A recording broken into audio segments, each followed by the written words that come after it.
kako se vodi en velik infrastrukturni projekt. Pri enem velikem infrastrukturnem projektu se moramo vprašati osnovno tri vprašanja. Kaj želimo s tem projektom doseči? Ali bomo z izbrano varianto ta cilj dosegli in ali je cena rezultatu primerna. Če to apliciramo na drugi tir, potem je seveda odgovor na prvo vprašanje popolnoma jasen. In upam, da se tudi vsi strinjamo. Želimo Luki Koper, Kopru in vsej Sloveniji zagotoviti na skupnem evropskem tržišču konkurenčno železniško povezavo med severnim Jadranom in srednjo Evropo.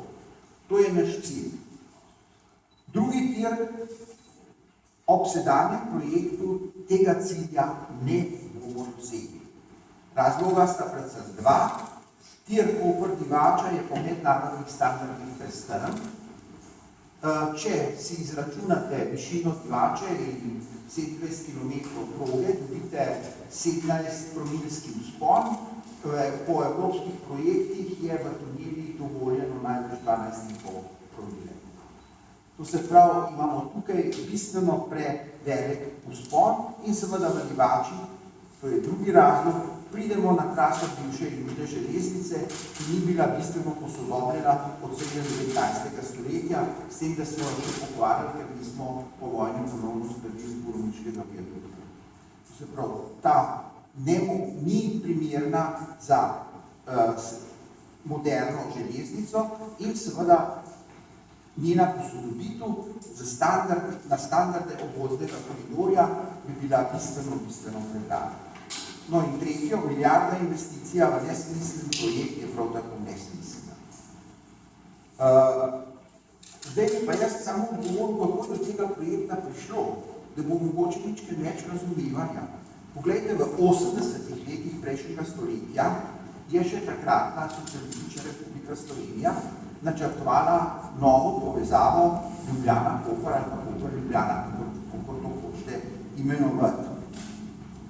In inženirsko korektno so bile takrat pripravljene tri variante, ki so nosile imena višinska, sredinska in nižinska.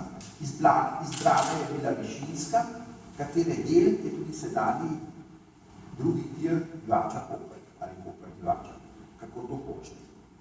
Ta izbor je bil narejen seveda v popolnoma drugih razmerah. Bil je potrjen ponovno leta 1992, takoj po prevzemu vlade dr. Janeza Drnovška in tako je ostal 25 let zacementiran. V teh 25 letih so se zgodile seveda pomembne stvari. Prišlo je do zamenjave političnega sistema, gospodarskega sistema, prišlo je do vstopa Slovenije v Evropsko unijo, prišlo je do vstopa Slovenije v Schengen, prišlo je do vstopa Slovenije v evroobmočje in nenazadnje, zelo poudarjam, do izgradnje obvoznega koridorja, ki povezuje italijanska severno-jadranska pristanišča preko Udin, Beljaka, Celovca, Gradca. To je moderna železnica, ki bo svoje zadnje objekte dobila letos in Avstrijci pričakujejo, da bodo tak koridor odprli letos v jeseni. To se že dalj časa ve in na to se bi morali pripraviti.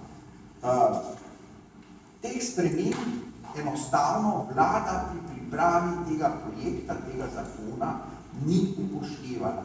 Neodgovorno in nestrokovno je vztrajati na 25 let starem projektu, ne da ga bi ponovno ocenili z ozirom na spremembe, ki so v teh 25 letih do katerih je teh 25 letih prišlo. In jaz mislim, da te spremembe so dovolj velike, da zahtevajo popravo projekta. To se pravi, odgovorno popravljen projekt bi moral vsebovati vsaj tri variante Koper-Ljubljana, da ne govorim Maribor-Koper, oceno teh treh variant po dogovorjenih kriterijih, izbor optimalne variante z ozirom na sedanje stanje in tukaj je poudarek na sedanje stanje, finančno konstrukcijo, izgradnje optimalne variante in časovni razpored po odsekih. Tako bi se odgovoren lastnik investiral v nek velik infrastrukturni projekt.